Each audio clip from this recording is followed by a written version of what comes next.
To this room, it shows you this is the real entry room to the palace.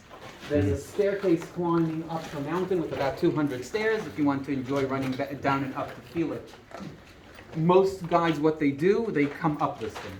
And the problem with coming up this thing is that there is only one main spot where you can stop in the middle of the way up. And I prefer not to go up this thing with groups, but okay. What you see here are frescoes. They are renovated. About 2.5 years ago, I was here when they were finishing the renovation. And you can see the workers finishing it up. There are patches here that are totally original, which means the patches you see right here are original, and this is the renovation and reconstruction. So this was the entry room. Notice panels, colors, no faces, no gods and goddesses. Here you can get a glimpse into the inner drum, to the services ward. And what you have here is something very weird. You can see here drums with columns, a mess. What is this? This is from the time of the revolts against the Romans.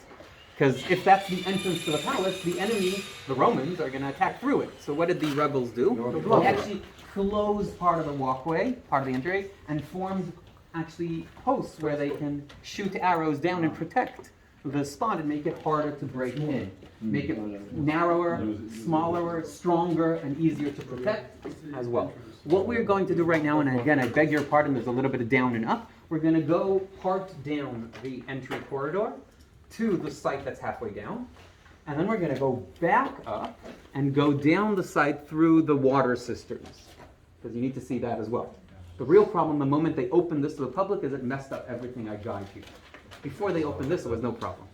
I went up as we came in and down through there. Now I have a third option. There's actually 3 different ways going up and down the site. So we're going through the vaulted corridor with 15 of these arches. 14 of them still exist. There were 15, 14 of them still exist from 2,000 years ago that held the walls and formed this corridor. There are in 3 levels, 5, 5, and 5. So we're going to be walking underneath part of them and above part of them.